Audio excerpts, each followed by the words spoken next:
अस्सलाम वालेकुम and welcome to the show sports one. मैं हूं आपका होस्ट फैसल इलियास। आज के हमारे शो में इतना स्ट्रॉन्ग पैनल है हमारे पास कि विदाउट मच अडू, और मैं उससे पहले कि कुछ कहूं अपने पैनल का इंट्रोडक्शन कराता चलूं। सबसे पहले हैं हमारे साथ क्रिकेट की अगर कभी भी बात की जाए तो और तज्जिए की बात की जाए तो सबसे पहला नाम आपके दिमाग में आएगा, वो आएगा आसिफ खान साहब का। बहुत सीनियर जर्नलिस्ट हैं, बहुत अच्छे दोस्त हैं हमारे आसिफ खान साहब। शुक्रिया for being on the show. और जो आज चीज़ों की डिस्कशन करनी है काफ़ी सेंसिटिव इश्यूज़ हैं, काफ़ी स्ट्रॉन्ग इश्यूज़ हैं। हम लाइव कॉल्स भी लेंगे, लेकिन ऑब्वियसली जो मुद्दा है वो काफ़ी सीरियस है, तो हम कोशिश करेंगे कि चीज़ों को समझने की कोशिश करेंगे। और चीज़ों को समझने के लिए जो अगले साहब हमारे साथ हैं वो KCCA के फॉर्मर प्रेसिडेंट हैं और member board of directors PC भी रह चुके हैं, एजाज फारूकी साहब, प्रोफेसर एजाज फारूकी साहब। सर आपका भी बहुत शुक्रिया शो पे होने के लिए। और क्योंकि आप बहुत दोनों के पास काफ़ी नॉलेज है और काफ़ी चीज़ें हैं, सो हम अभी PCB के जो मामला चल रहे हैं उसमें बहुत सारी चीज़ें ऊपर नीचे हमने देखी। हमने देखा कि 17 अप्रैल को जो बोर्ड ऑफ गवर्नेंस की मीटिंग हुई उसमें 5 लोगों ने इस चीज़ पे वोट नहीं दिया कि वसीम खान साहब की जो अपॉइंटमेंट है वो सही है।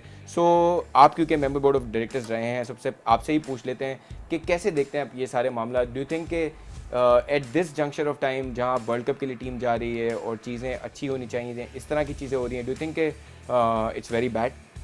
नहीं, बिल्कुल आपने इस बात को उस तज्ज़िये की बुनियाद बनाई है कि वर्ल्ड कप में हमारी पाकिस्तान की टीम जा चुकी है और उस वक्त जाने वाली थी, और ऐसे वक्त पर वो प्लेयर्स जो जिनका कि बैकबोन पाकिस्तान क्रिकेट बोर्ड है और उसमें अगर ये इस किस्म के झगड़े हों तो डेफिनेटली उनकी एफिशिएंसी पर भी असर पड़ता है। हम ये कहें कि भाई वो इंग्लैंड चले जाएंगे, क्या उनका वास्ता होगा? ठीक है, हम मानते हैं कि वास्ता बाज़ाहिर नहीं लाता, लेकिन आपको प्लेयर्स के दिमाग में होगा कि we have a very weak system over there. थोड़ा सा असर तो पड़ता है इस चीज़ का। वो अपने मगन होंगे, खेलते रहेंगे, सब कुछ है, मगर जब भी पाकिस्तान क्रिकेट बोर्ड का नाम आएगा तो वो थोड़ा सा एक सुक्की से महसूस करेंगे कि हम जिस हमारा जो ओरिजिनल पाकिस्तान क्रिकेट बोर्ड है उसमें ये लड़ाई झगड़े चल रहे हैं, ये मुनासिब नहीं है। तो उस दिन ये मीटिंग हुई थी। मीटिंग में जो बात सामने आई वो ये थी कि 7 में से 5 बोर्ड ऑफ गवर्नर के जो मेंबर थे, जो कि जिनका रीजन से ताल्लुक़ था, उन्होंने अपना एक एजेंडा रखा कि भाई ये चीज़ जो है 2-3 चीज़ें MD के बारे में और जो नया स्ट्रक्चर आ रहा है उसके बारे में उन्होंने एतराज़ किया। क्या अंदाज़ था वो मुझे अंदर तक तो नहीं हाल मुझे पता, मगर बहरहाल उन्होंने वॉकआउट किया। उसके बाद फिर जो सियालकोट के भट्ट साहब थे उन्होंने प्रेस कॉन्फ्रेंस की, तो वो थोड़ी सी प्रेस कॉन्फ्रेंस ज़रा उनकी हार्ड हिटिंग थी, ज़ातियात पर भी अटैक था। तो मैं जब भी चैनल्स पर बैठा हूँ तो मैंने यही समझाने की कोशिश की है कि जब भी उसूलों की बात हो तो वो बात उसूलों तक रहना चाहिए। अगर किसी बात को कहना है तो उसके अल्फाज भी होते हैं, थोड़ा सा हार्ड हिटिंग थे। फिर चेयरमैन साहब आए, हमारी मैं था एक प्रोग्राम में तो उसमें चेयरमैन साहब भी लाइव आए थे, थोड़ा सा वो भी हार्ड हिटिंग थे। मैंने भी दुख का इजहार किया था कि वे चेयरमैन साहब भी थोड़ा सा हार्ड हिटिंग इस वक्त हैं।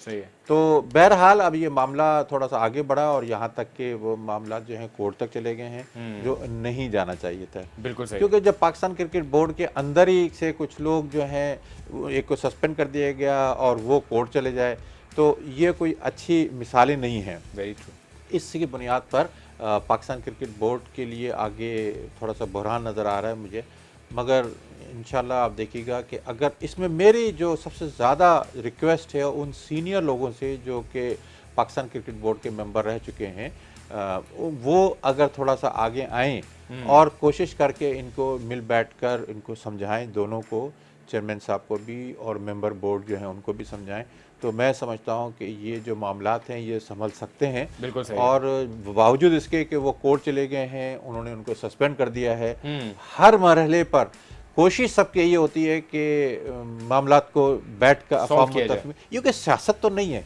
ये तो बेसिकली क्रिकेट है और क्रिकेट में मामला ऐसे नहीं होते। मैं छोटी सी अपनी मिसाल देता हूँ कि हम जब नदीम उमर साहब इलेक्शन शुरू में 3 साल तक कहते रहे कि मैं इलेक्शन नहीं लड़ना है, आखिर में 3 साल के बाद उन्होंने कहा कि नहीं मुझे इलेक्शन मैं तैयार हूँ। मैं फिर उनसे पूछा, मैंने कहा KCC के इलेक्शन प्रेसिडेंट में, तो उन्होंने कहा नहीं मैं तो इलेक्शन लड़ूंगा। तो जब उन्होंने लड़ूंगा तो मैंने आ रहा हूँ मैं आपके पास।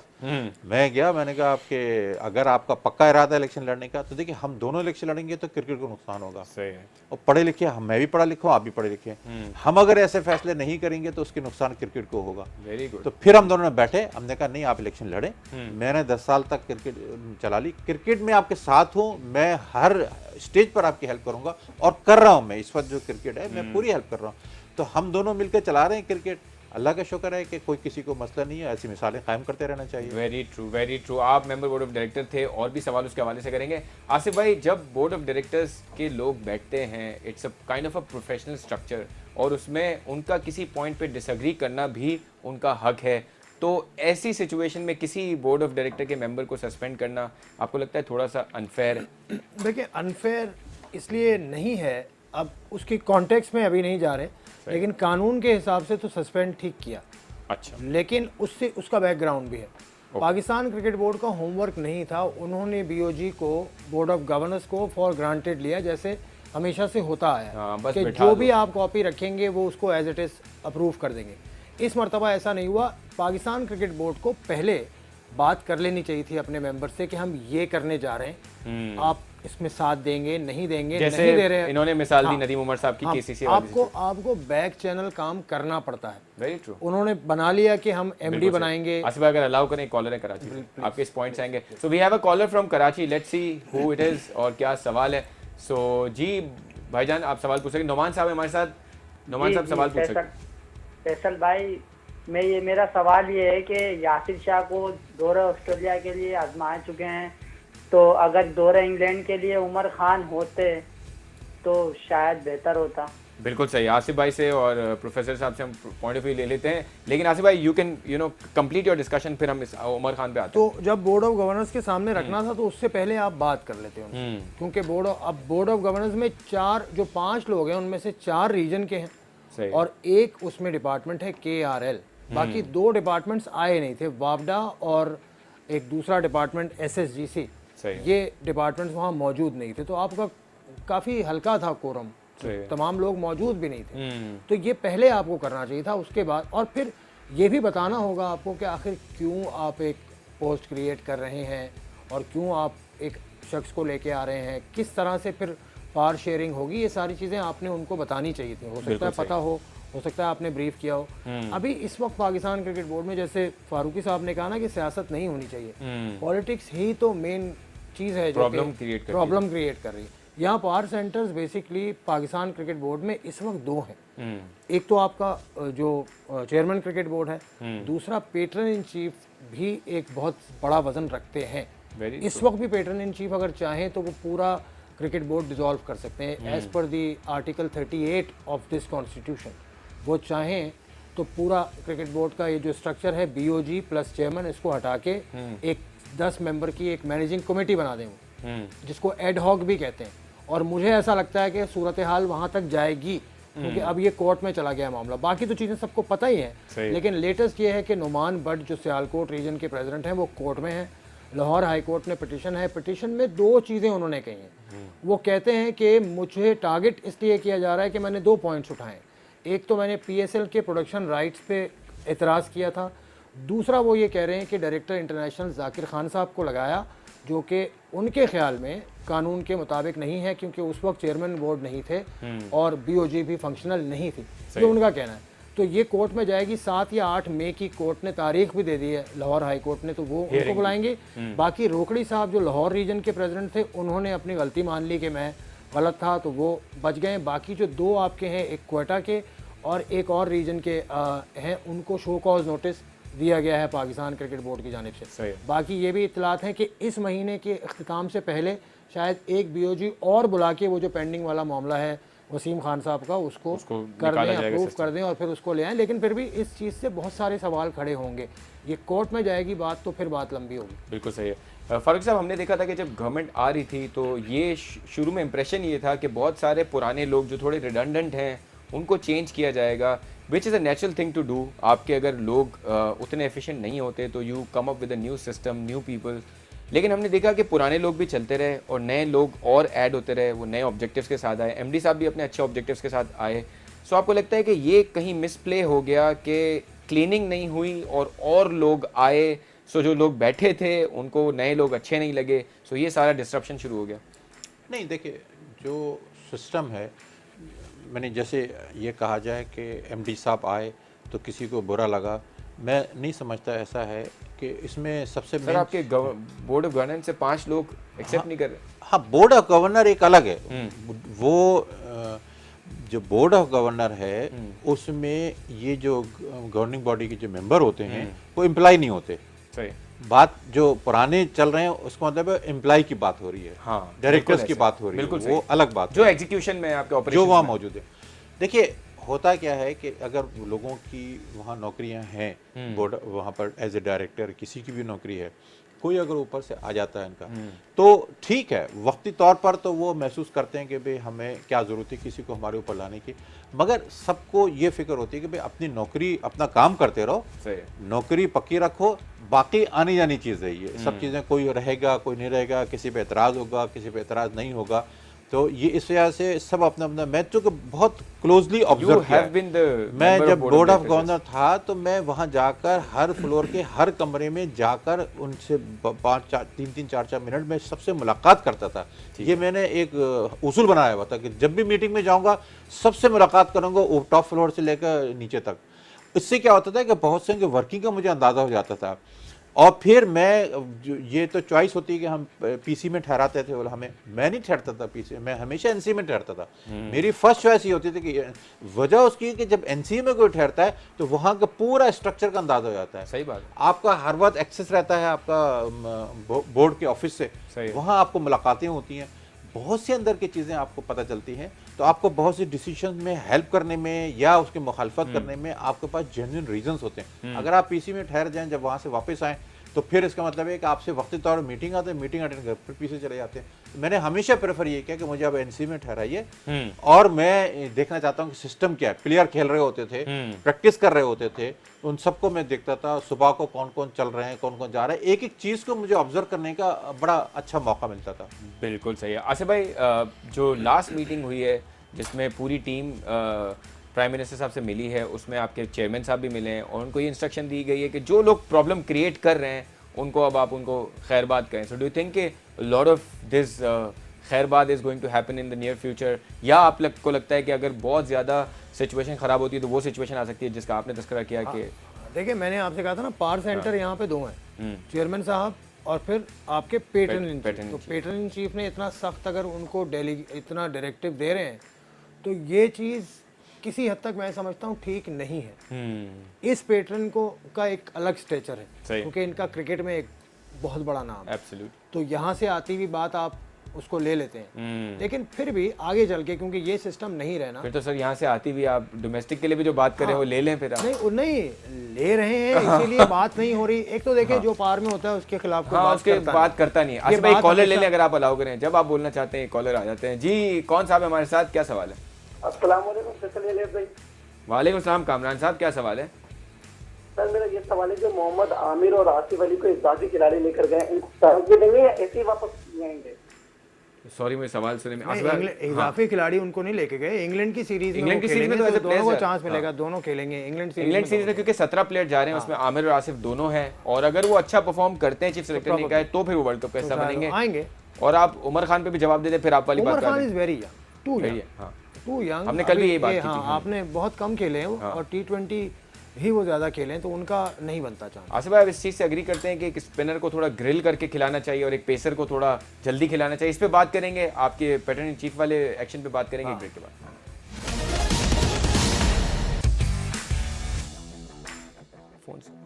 Welcome back after the break on Sports One. We have with us Asif Khan and professor Ejaz Farooqi साहब। ब्रेक पे जाने से पहले हमने जो बोर्ड ऑफ गवर्नर्स की मीटिंग हुई है उसको काफ़ी हद तक कवर कर लिया और उम्मीद ये है कि चीज़ें अब बेहतरी की तरफ जाएं। आसिफ भाई, you were giving your point of view on कि आपके पैटर्न इन चीफ हैं वो काफ़ी स्ट्रिक्ट एक्शंस भी ले सकते हैं। डू यू थिंक क्योंकि कोर्ट में मामला आते हैं उस तरफ जा सकती है? ये हम वाइंड अप करते हैं डिस्कशन को, फिर हम टीम की सिलेक्शन पे वगैरह। देखिए वो जा तो सर अभी तो कोर्ट में है, 7-8 मई को कोर्ट ने बुलाया है। जो सस्पेंड हुए हैं नुमान, उनकी जो रिजर्वेशन हैं वो उठाई जाएंगी, लेकिन जो पैटर्न के पास पार हैं उनको एक्सरसाइज करते हुए वो करेंगे वही जो उन्होंने कह दिया है कि वो कर सकते हैं। और एहसान मानी साहब ने बहुत क्लियर कह दिया है कि जो उन्होंने पहले कहा था कि एमडी साहब के लिए ये करेंगे और जो स्ट्रक्चर बन रहा है, जो 5 पिलर्स का जो स्ट्रक्चर बन रहा है वो वैसा ही करेंगे। तो ठीक है, एक नया स्ट्रक्चर से ही इस फर्स्ट क्लास सीजन से एक नई चीज़ हम देखेंगे। सही है। आसिफ भाई आपसे पूछूं कि जो ये चेंजेस हैं, जो ये एमडी की अपॉइंटमेंट है, you as a critic, as a journalist, इतना आपने इतना एक्सपीरियंस है,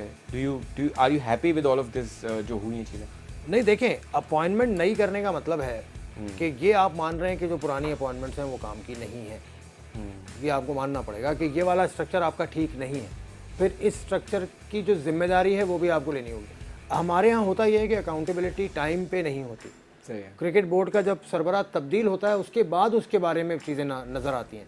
PSL के पहले और दूसरे एडिशन, तीसरे एडिशन की ऑडिट की खराबियाँ अब क्यों आ रही हैं सामने? ये केस 2017 में standing committee of national assembly ने उठाया था और वो कह रहे थे कि पहले 2 एडिशन की ऑडिट आपकी जो ऑडिटर जनरल ऑफ पाकिस्तान है उसने इसलिए मुकम्मल नहीं की है क्योंकि PCB ने उनको कुछ चीज़ें जो उन्होंने मांगी थी रिकॉर्ड्स वो नहीं दिए। ये मैं काम कर रहा था इस स्टोरी पे 2018 के शुरू में, नहीं हो सका उस पर क्योंकि उस वक्त की जो PCB की बॉडी थी वो उस वक्त की हुकूमत के साथ अलाइन थी, आप नहीं काम कर सके। तो ये जो अलाइनमेंट है हर दौर की PCB और हर दौर की हुकूमत का, ये भी आपको बहुत सारे कामों के ऊपर से पर्दा उठाने से रोकता है। Do you think कि ना सिर्फ हमें बल्कि जो अभी भी सिस्टम चलता हुआ दिखता है? ये सिस्टम अब चल रहा है, अभी भी ये ट्रेंड तो चल रहा है। असल तो ideal system of the cricket board ये होगा कि जब आप 5 रीजनल आप हेड्स बना देंगे, 5 आप एरियाज बना देंगे, आइडियली ये होना चाहिए कि फिर वहाँ से इवॉल्व हो आपका सिस्टम। उन 5 हेड्स में से कोई एक पाकिस्तान क्रिकेट बोर्ड का चेयरमैन भी बने, सही है, ड्यूली इलेक्टेड प्रोसेस के बाद। वो जो इलेक्शन का अनाउंसमेंट के बाद नहीं, अनाउंसमेंट के बाद। आप मिसाल ले लेना, अगर आप ऑस्ट्रेलिया की मिसाल लेते हैं तो वहाँ देखें कि वहाँ का चेयरमैन कैसे आता है। आप इंडिया की मिसाल ले लें, 5 जोन्स हैं वहाँ, east, west, north, south, central, और उसके अलावा उनका फर्स्ट क्लास का एक पूरा सिस्टम है। उनके रीजन है, उनके रीजन के जो हेड्स होते हैं उन्हीं में से इलेक्ट होकर चेयरमैन आता है। तो पूरा एक सिस्टम इवॉल्व होगा। 2 रुखी सिस्टम है। एक तो हम तो फोकस करते हैं सिर्फ कि प्लेयर कैसे प्रोड्यूस होगा, प्लेयर के साथ साथ मैनेजर्स कैसे प्रोड्यूस होंगे, कोचेस कैसे प्रोड्यूस होंगे, उसके अलावा फिजियोस कैसे प्रोड्यूस होंगे, उसके अलावा और जो सपोर्ट स्टाफ है वो कैसे प्रोड्यूस होगा, ये भी हमें सोचना चाहिए। बिल्कुल सही। हमारे साथ एक कॉलर है, कॉल लेते हैं, फिर हम प्रोफेसर साहब से एक बड़ा इंपॉर्टेंट सवाल है कि जो हमारे 17 और 15 प्लेयर्स जो किस्मत वाले प्लेयर्स हैं, उनके अलावा जो बाकी प्लेयर्स हैं जो डोमेस्टिक में सर्व कर रहे हैं, जो रीजन में सर्व कर रहे हैं, वो क्या सोचते हैं इन सारी चीज़ों के बारे में, वो आपसे जानेंगे। कॉलर है हमारे साथ, कौन साहब है, क्या सवाल है? जी रियाज साहब है कराची से, lot of calls from Karachi today. वालेकुम अस्सलाम। जी रियाज साहब, रियाज खान बोल रहा हूँ, मॉडल कॉलोनी कराची से। रियाज भाई क्या सवाल है? सर सवाल ये है कि जी टीम तो ठीक है, इन्होंने वर्ल्ड कप के लिए जो तैयार की है, अनाउंस किए या ना, लेकिन मैं समझता हूँ कि मेरा भी क्रिकेट पे बड़ा फोकस है। खुर्रम मंजूर के साथ नाइंसाफी है। खुर्रम मंजूर को जो है ना वो टीम में लेना चाहिए था, और खुर्रम मंजूर एक ऐसा खिलाड़ी है कि वो कुछ भी कर सकता है। मैं उसे आज से नहीं जानता, मैं उसे उस जमाने से जानता हूँ जब वो क्लब क्रिकेट खेला करता था। वो फाइटिंग खिलाड़ी है और उसके साथ नाइंसाफी है, ठीक है, और परफॉर्मेंस भी कर रहा है। ठीक है रियाज भाई, बिल्कुल सही जेन्युइन सवाल है आपका। तीनों फॉर्मेट में वो टॉप रन गेटर रहे हैं पाकिस्तान के लिए। आसिफ भाई से पहले ये वाला जवाब ले लेते हैं, फिर प्रोफेसर जाज फारूकी की तरफ। आसिफ भाई, नहीं, खुर्रम की परफॉर्मेंस पे तो अगर आप आबिद को लेके जा रहे हैं तो आपको लगता है कि क्योंकि जिस फॉर्मेट के लिए आप लेके जा रहे हैं उस फॉर्मेट में अगर रीसेंट परफॉर्मेंस आप देखें तो खुर्रम वहाँ आपको टॉप प्लेयर्स में नज़र आता है। सही है, जो एग्रेशन आपको चाहिए वो भी उसमें नज़र आता है। लेकिन उसके बारे में ये कहा जाता है कि वो ये तो लॉन्गर फॉर्मेट है, वनडे, वो T20 का बेहतर प्लेयर, उसके बारे में ये कहा जाता है, ये आर्गुमेंट दिया जब जाता है उनको एशिया कप T20 में ले जाया गया था तो कहा गया था कि वो ODI का अच्छा बैट्समैन है, इसको गलत फॉर्मेट में लेके गए। क्या कहें अब, किस तरह से कहें अब, कहें कि चांस दिया गया उनको, चांस दिए भी उनको 10 साल हो गए जब उनको पहली मरतबा खिलाया था वनडे में, जब उनको चांस दिया था जिम्बाब्वे और बांग्लादेश की टीम यहाँ पाकिस्तान आई थी। उसके बाद ऑन एंड ऑफ गए, फिर उनको टेस्ट मैच में भी मौके दिए गए, टेस्ट फॉर्मेट के में वो इतने बेहतर साबित हो नहीं सके। लेकिन ये कि मौका अगर आप लिस्टे परफॉर्मेंस पे लेके जा रहे हैं तो उसमें चांस तो कहीं ना कहीं बनता था, बिल्कुल बीच में आपको चांस तो देना चाहिए। Alright, so unfortunate for one another player. Professor साहब, आपके हिसाब से ये जो प्लेयर्स हैं वो कैसे देखते हैं, ये जो PCB में ये मामलात हो रहे हैं, जो डिपार्टमेंट्स के बंद होने की स्टोरीज आ रही हैं, what is your point of view on के how impactful it will be on players, और प्लेयर्स खुद इसके बारे में क्या सोचते हैं? प्लेयर्स तो बहुत परेशान है। ठीक है, देखिए ना, जब डिपार्टमेंट्स, पहले तो हमें ये सोचना चाहिए कि डिपार्टमेंट्स ने क्या प्लेयरों की खिदमत की है, सही है, या नहीं की है। डिपार्टमेंट से प्लेयरों को फ़ायदा हुआ है या नुकसान हुआ है।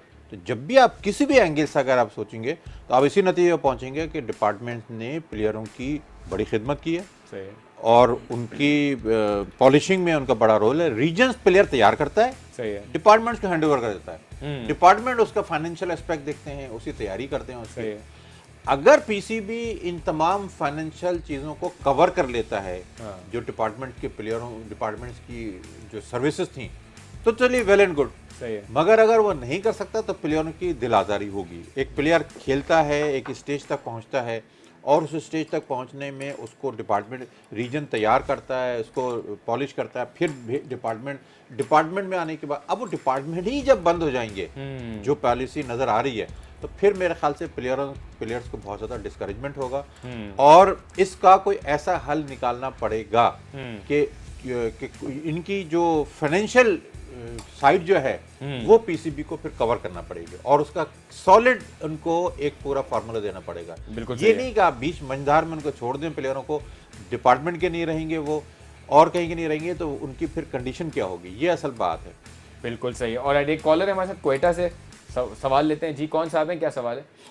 फाइक साहब हैं जी। फाइक साहब सवाल पूछें क्विकली। जी मेरा सवाल ये था कि उस्मान खान शनारी को रखना जरूरी था, उनके साथ नाइंसाफी हुआ है। ओके ठीक है, उनको आपने रन खाते हुए नहीं देखा, किस तरह साउथ अफ्रीका से लेके पीएसएल तक जो रन खाए, ले लेते दोनों का पॉइंट ऑफ व्यू। सर आप पहले बता दें उस्मान खान। अच्छा आसिफ भाई बता। टीम्स दो तरह से, हम जो देखने वाले हैं वो टीम बनाते हैं फेवरेट की नजर से, जिस इलाके का हो अपना फेवरेट एक लाइकिंग होती है, हम उस पर देखते हैं।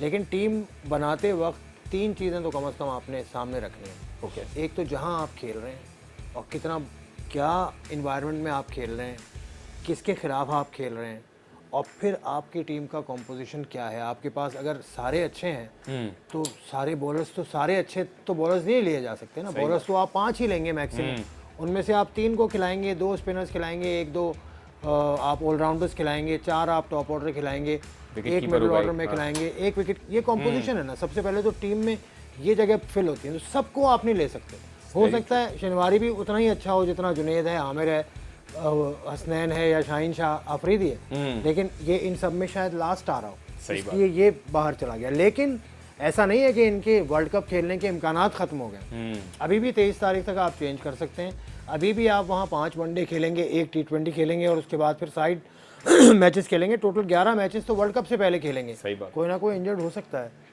आ सकती है, हाँ आ सकती है। बहुत बड़ा फॉर्मेट है, बहुत लंबा फॉर्मेट, काफी मैचेस हैं, बहुत थका देने वाला फॉर्मेट है, तो कोई ना कोई आपको ऐसा होगा कि आपको, और क्यों इस लंबे फॉर्मेट में हुआ है ऐसा। 92 वर्ल्ड कप में भी आपके 2 प्लेयर्स पाकिस्तान से गए थे in the middle of that tournament, तो कोई भी जा सकता है। बेंच को अपनी तैयारी पूरी रखें, ये जो इनके बाद जो सेकंड स्ट्रिंग है वो अपनी तैयारी पूरी रखें, उनको कॉल आ सकती है। बिल्कुल सही। Sir your point of view on some of the players being not selected, जैसे शिनवारी की बात हो रही है, जैसे उमर खान की बात हो रही है कि he could have also been a sensation, उन पे आपका क्या पॉइंट ऑफ व्यू है? लेकिन हम लेंगे एक छोटे से ब्रेक के बाद। एक ब्रेक पे जाते हैं, वापस आते हैं।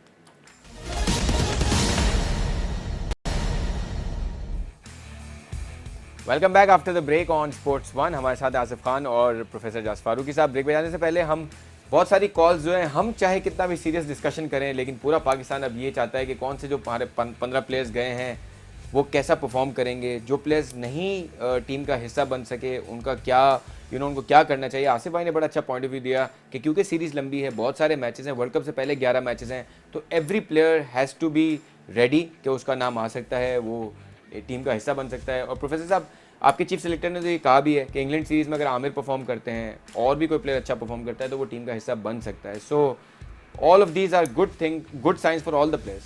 ठीक है, जो बात इन्होंने कही बहुत अच्छी बात कही कि जो प्लेयर नहीं जा सके हैं उनको भी स्टैंड बाय तैयारी रखना चाहिए। सही है, ठीक है, बिल्कुल तैयारी रखें, खुद को फिट रखें, और ये जहन में रखें कि किसी वक्त रिप्लेसमेंट हो सकता है, और अगर कोई प्लेयर इंजर्ड होता है कोई वजह से तो फिर उनका चांस बन जाता है इसके अंदर। एक तो ये बात मैं अब आप बात हो रही थी कि लोगों में कितना शोर आ गया। मैं अभी आ रहा था तो ड्राइवर मुझसे कह रहा था, सर वो शनवारी को ले गए, फलां को ले गए, हाँ उमर को नहीं लेकर गए। ये मतलब ये कि मैं तो हैरान से उसको सुन रहा था, उसकी बात को सुन रहा था, वो कह क्या रहा है ये। और क्योंकि मुझे पता है मैं चैनल पर आ रहा हूँ, मैं तो जब भी चैनल में जाता हूँ अपनी कहानी जरूर कहता रहता है वो, और मैं सुनता रहता हूँ कि आप देखिए क्रिकेट कहाँ तक पहुंच चुकी है, और उनके लॉजिक्स बड़े स्ट्रांग होते हैं। वो क्रिकेट को देखते हैं, गौर करते हैं। एक अनपढ़ आदमी वो जब अपने लॉजिक के साथ बात करते तो खुशी तो होती है कि भाई पाकिस्तान में क्रिकेट इतनी फैल चुकी है कि एक अनपढ़ आदमी, हर शख्स जो है वो इसको टाइप करता है, तजिया होता है, लॉजिकल पॉइंट होता है। हाँ, ये सारी बात है। बिल्कुल सही बात है कि जो प्लेयर सिलेक्ट नहीं हुए हैं उनको चाहिए कि वो वेट करें। वेट से मुराद ये नहीं है घर बैठ जाएं, नाउम्मीद हो जाएं, नहीं, उम्मीद रखें, तैयार रहें। खुदा ना खास्ता ये दुआ भी ना करें कि भाई कोई दूसरा सामने हो जाए, मगर ये जरूर रखें कि एक उम्मीद रखें कि पाकिस्तान को सर्व करना है और हर वक्त तैयार रहें।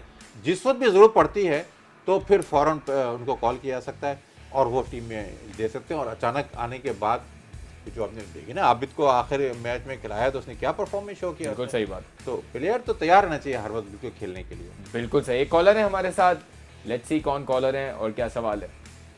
ओके, एहसन साहब है हमारे साथ सरगोदा से। जी एहसन साहब, क्विकली सवाल पूछें अपना। जी जी,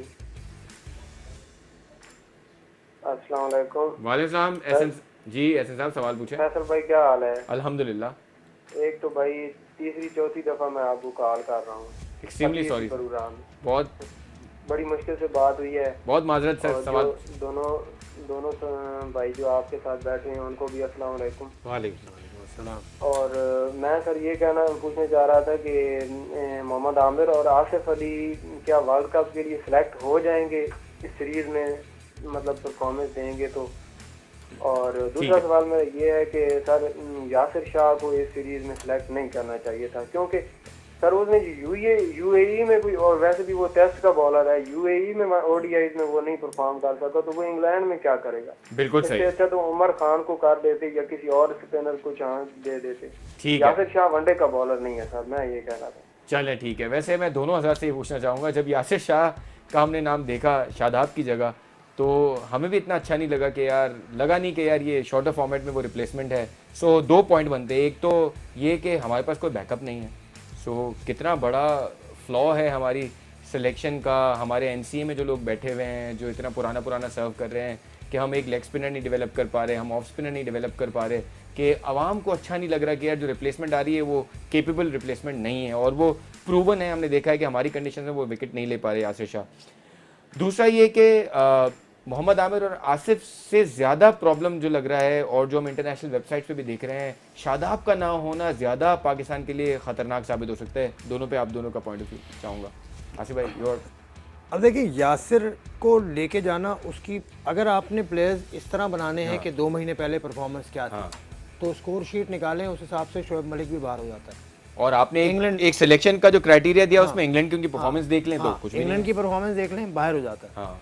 और भी प्लेयर्स आप ले लें, हफीज़ की भी कोई इतनी ज़्यादा अच्छी परफॉर्मेंस नहीं है वहाँ पे, but he was good in champions trophy. नहीं, हाँ वो ठीक है। वो तो मैं तो कह रहा हूँ कि मलिक और हफीज़ दोनों अपने एक्सपीरियंस की वजह से आप लेके जा रहे हैं। तो same formula was applied on Aamir as well, कि उसका बाकी आप बॉलिंग में देख लें, जुनैद है, उसके पास एक्सपीरियंस है, हसन अली उसके पास एक्सपीरियंस है। ये तो हसन अली तो आपका है ही जो मेन खेलेगा, उसके अलावा किसके पास एक्सपीरियंस है कि वो अगर क्रंच सिचुएशन आती है तो उसको वो संभाले? वो सिर्फ आमिर बचता है, तो इसलिए आता है। आसिफ अली के छक्के देखे हैं लोगों ने, तो उनको वही चीज़ जहन में है। आसिफ अली को फिट इन कैसे करेंगे आप 50 ओवर में? नहीं हो पाता। पार हिटर हैं आसिफ अली, बहुत अच्छे हैं, लेकिन उनको नहीं खेल 5 हमारी बैटिंग का प्रॉब्लम ही 11 ओवर से लेके 40 ओवर से, जहां आप स्ट्राइक रोटेट प्रॉपर्ली नहीं करते। इस पार हिटर का काम तो तब आएगा जब आप 42 ओवर्स तक अच्छा स्कोर कर देंगे, फिर वो नीचे आके अगले 7 ओवर में 80 रन आपको बना के देगा। तो हम बहुत शॉर्ट सोचते हैं। सिर्फ 2 महीने से पीछे क्या हुआ वो हमें याद नहीं है। 4 महीने पहले किसी ने क्यों नहीं कहा कि उमर खान को होना चाहिए? आपने पीएसएल में उनकी 2 परफॉर्मेंसेस देखी, 4 देखी, 5 देखी, लेकिन आपको देखना है कि वनडे क्रिकेट की जो डिमांड है उसमें वो पूरा एक रिस्क वो ले ही रहे हैं पहले, कि हसनैन को लेके जा रहे हैं। और वर्ल्ड कप जैसे टूर्नामेंट में एक्सपेरिमेंट कोई टीम नहीं करती। किसी एक टीम में आप मुझे बताएं सरप्राइज पैकेज कोई लेके जा रहा हो, या इससे पहले वर्ल्ड कप्स में अगर सरप्राइज पैकेज कोई लेकर गया हो तो। वैसे इस बार सुना है बांग्लादेश जो है वो काफ़ी 1-2 प्लेयर्स हैं जो नए इंडक्ट हुए हैं, बट उनके पास देखें उनका जो तस्कीन आप बात करें ना, उनका जो बॉलर वो अनफिट था, वो अनफिट हुआ है, वरना वो ऑटोमेटिक चॉइस होता, फिर वो दूसरे लड़के को उसकी बुनियाद पे ले जा रहा है। प्रोफेसर, आपको लगता है कि थोड़ा सा अनफॉर्चुनेट है कि जैसे आपने मिसाल दी अभी कि एक ड्राइवर भी जानता है कि कौन से लॉजिकली कौन से प्लेयर्स होने चाहिए, कौन से नहीं होने चाहिए। थोड़ा अनफॉर्चुनेट है कि हम ऑफ स्पिनर नहीं प्रोड्यूस कर पा रहे, हम लेग स्पिनर नहीं प्रोड्यूस कर पा रहे। इतना क्रिकेट लविंग नेशन में 22 करोड़ आवाम में हम ऑस्ट्रेलिया देखें 5 करोड़ अवाम है और कितने प्लेयर्स हैं, मतलब उनके पास लगता है कि दूसरी टीम बनाना चाहते तो वो भी बन जाती।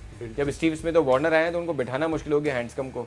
और इवन इंडिया में आप देखें राइडू को जब उन्होंने नहीं सिलेक्ट किया तो कितना प्रॉब्लम हो रहा है वहाँ पे। So they have lot of options, हमारे पास पूल ऑफ प्लेयर्स नहीं। Do you think that's unfortunate for us? बिल्कुल अनफॉर्चुनेट है। हाँ। और हमें अब ये जहन तैयार कर लेना पड़ेगा कि वर्ल्ड कप का मतलब ये नहीं होता कि चंद महीने पहले आप वर्ल्ड कप की टीम की सिलेक्शन करें। सही। और उसमें अगर कोई प्लेयर ज़ख्मी हो जाए, कोई प्लेयर का वायरस अगर हो जाए तो आपको मुश्किल हो जाए कि किसको उसकी जगह ले जाया जाए। और फ़ौरन रिप्लेसमेंट का नाम भी देना पड़ता है उनको। उन्होंने जैसे नाम दे दिया यासिर शाह को, जिस पर क्रिटिसिज्म मुस्लिम हो रहा है। देखिए बात सारी ये है कि जब कोई भी सिलेक्शन होता है तो उस सिलेक्शन में उसको बहुत पीछे ले जाना चाहिए। अब कम से कम 5-6 महीने पहले आप लेकर जाएं और वहाँ से भी लेकर चलें कि भाई आपको कौन सी टीम सेलेक्ट करना है, बड़ा पूल हो और उस पूल के हर प्लेयर को एक्सटेंसिव ट्रेनिंग देना चाहिए। और जैसे आपने कहा कि स्पिनर्स होना चाहिए, वेराइटीज़ होना चाहिए, फास्ट बॉलर की वेराइटीज़ होना चाहिए। अभी से हसनैन है, हसनैन को हर्षद चाह भी रहा है खिलाना, मगर कभी कभी क्रिटिसिज्म भी हो रहा है कि भाई ये तो ही इज टू यंग। ठीक है, ये बात भी अहमियत रखती है, थोड़ा डाउट आता है। हाँ, मगर 5-6 महीने पहले अगर अब चूंकि ये जो दोनों आबिद और ये जो हसनैन आए हैं वो आए हैं ऑस्ट्रेलिया सीरीज की वजह से जी, तो अगर ये थोड़ा पहले से लेकर चलते और उसमें से ग्रूमिंग पता चलती तो वो फिर ज़्यादा बेहतर होता। हाँ, तो ये इसलिए कोशिश यही करना चाहिए कि जब भी वर्ल्ड कप हो, अगला वर्ल्ड कप हो, तो उससे काफ़ी पहले से एक बड़ा पूल लेकर और उनकी बड़ी एक्सटेंसिव ट्रेनिंग दी जाए। टीमें जा रही हैं बाहर, जाने दें, दूसरी जा रही है जाने दें, जो रिमेनिंग प्लेयर हैं उनको भी ट्रेनिंग देते रहें। तो इस तरह से हमारा बड़ा पूल होगा। तो जिस वक्त रिप्लेसमेंट की जरूरत पड़ेगी, जैसे आपने कहा कि फौरन हमें दूसरी टीम की जरूरत पड़ती है, तो बिल्कुल हमारी दूसरी टीम बी टीम बिल्कुल तैयार हो हर वक्त कि जो प्लेयर के खिलाफ पैदा हो फौरन उसको फिल करने में आसानी हो जाए। बिल्कुल सही। आसिफ भाई, आपको लगता है कि शादाब का ना होना, अल्लाह करे कि वो फिट हो जाएं और अभी टाइम है उनके पास, do you think it can be a big dent on our team? मुश्किल हो सकती है हमें। देखिए लेग स्पिनर का जो रीसेंट वहाँ पर रिकॉर्ड रहा है वो बहुत अच्छा है। सही है। इससे पहले जो रीसेंट सीरीज हुई है इंग्लैंड और इंडिया की, वहाँ आदिल रशीद ने ज़्यादा आउट किए हैं। सही है। आदिल रशीद ने और कुलदीप ने यहाँ इंडिया की तरफ से। तो रिस्ट स्पिनर का कहा जा रहा है कि वहाँ बहुत ज़्यादा रोल होगा। सही है। इसको देखते हुए शादाब का होना टीम के लिए फ़ायदेमंद होता, लेकिन दूसरा जो रिप्लेस आप उसको कर रहे हैं वो भी रिस्ट स्पिनर से, हाँ, यासिर। उसके एक्सपीरियंस को देखते हुए उससे कर रहे हैं। तो मैं तो ये भी उम्मीद लगाऊंगा कि यासिर शाह वो रोल करके देगा और देना चाहिए उसको। यासिर शाह के साथ जो काम हुआ ना ऑस्ट्रेलिया सीरीज में, काम क्या किया इन्होंने काम किया यासिर पे कि वो अपनी गूगलीज पर ज़्यादा कॉन्सेंट्रेट करे। ये देख रहे थे कि शायद वर्ल्ड कप में उसकी ज़रूरत पड़े। ये मैं आपको मैनेजमेंट की बात बता रहा हूँ जिनसे मेरी बात हुई, क्योंकि यासिर शाह का सवाल हमने भी किया है। बिल्कुल। तो उन्होंने कहा कि हमने कॉन्सेंट्रेट, उसको ये कहा था कि आप गूगलीज पे ज़्यादा करें, इसी वजह से वो इतना इफेक्टिव आपको विकेट कॉलम के हिसाब से नज़र नहीं आया। लेकिन हमें लगता है कि उसकी एक्यूरेसी पहले से बेहतर हुई है और वो जो लेंथ है वो उसको इंग्लिश कंडीशन में मदद देगी। Very good point. तो ये चीज़ें देखना हो। अब देखें, अगर आप चैंपियंस ट्रॉफी आप जीत गए ना, चैंपियंस ट्रॉफी का जो कॉम्बिनेशन बना के ले गए थे उसमें क्या बहुत बड़े नाम थे? शादाब कोई स्टार था उस वक्त? नहीं था। फखर जमान कोई स्टार था उस वक्त? हसन अली भी नहीं थे। हसन अली कोई स्टार थे उस वक्त? फखर जमान तो आपकी 11 में नहीं था। क्या टॉपिक छेड़ दिया। अच्छा था, फखर स्टार जमान, नहीं थे। यही तो फायदा था। फखर जमान आपके प्लेइंग 11 का हिस्सा नहीं था। अगर अहमद शहजाद ड्रॉप नहीं होते तो फखर जमान नहीं आते। अगर आमिर को आप ड्रॉप किया था, आमिर को बिकॉज ऑफ सम इश्यूज, उसके बाद फिर आमिर को वापस लेके आए तो उसने परफॉर्म किया। सही बात। तो ये आपको देखना होता है कि जब बड़ा टूर्नामेंट होता है तो उसमें आपको ये देखना है कि फेजेस में परफॉर्मेंस खराब होगी, टीम की भी प्लेयर्स की भी। सही। तो कहीं जो पीक करेगा, जो उस प्रॉब्लम से निकलेगा वो जीतेगा। ये टूर्नामेंट है, ये वन ऑफ मैच नहीं है। Absolutely. तो इसमें आपको बहुत लंबी प्लानिंग साथ करनी है। उस हिसाब से कॉम्बिनेशन इज नॉट बैड। बिल्कुल सही है। प्रोफेसर, आपको लगता है कि जो यंग प्लेयर्स हैं वो इतने बड़े टूर्नामेंट में अगर कहीं ऐसा हुआ कि रिजल्ट्स हमारे अगेंस्ट हुए तो कहीं वो फॉल्टर कर सकते हैं, या आपको लगता है कि these players have good enough legs के वो सस्टेन कर पाएंगे? देखिए, आपका मतलब है कि जूनियर प्लेयर्स है जैसे उनको जो लेकर जा रहे हैं। देखिए, हसनैन। आपको जब कोई पोटेंशियल नज़र आता है तो जूनियर प्लेयर्स को आप सिलेक्शन कमेटी को सपोर्ट देना पड़ती है। सही है। सपोर्ट से मराद ये नहीं कि उनकी ज़बरदस्ती उनको इंटर करें, मगर जहां उनको नज़र आ रहा होता है कि ये हाँ क्लिक कर सकते हैं तो उनको, जैसे ये दो जो लेकर जा रहे हैं, ये ऑस्ट्रेलिया में क्लिक हुए, स्पीड देखी हसनैन की और आबिद की सेंचुरी देखी। और जो देखिए, सिर्फ सेंचुरी बनाना कोई ऐसी बात नहीं है, सेंचुरी के साथ जो उस अंदाज से जो सेंचुरी बनाई है वहाँ हमें अंदाज़ा हो गया कि ये आबिद He जो has है the skills. ये बहुत अच्छा है, तो इसका मतलब है इसको इस बुनियाद पर लेकर गए, सलाहियत उसमें देखी, तो सिलेक्टर ने इन दोनों को जो सिलेक्ट किया है ठीक है, फेयर सिलेक्शन। हाँ फेयर, मैं तो उसको फेयर समझता हूँ, क्योंकि ये ऑस्ट्रेलिया सीरीज जरूर हम हार गए, सब कुछ अपने 5-0 हारे हम, मगर उसके बावजूद भी ये 2 प्लेयर जो हमें निकल आए, हो सकता है कि वर्ल्ड कप में ये गेम चेंजर हो। इंशाल्लाह। On this positive note from professor Ejaz Farooqi will say thanks to our viewers. Professor आपका बहुत शुक्रिया, आसिफ भाई thanks to you as well. कल दोबारा मुलाकात होगी, keep watching our show, we'll see you tomorrow.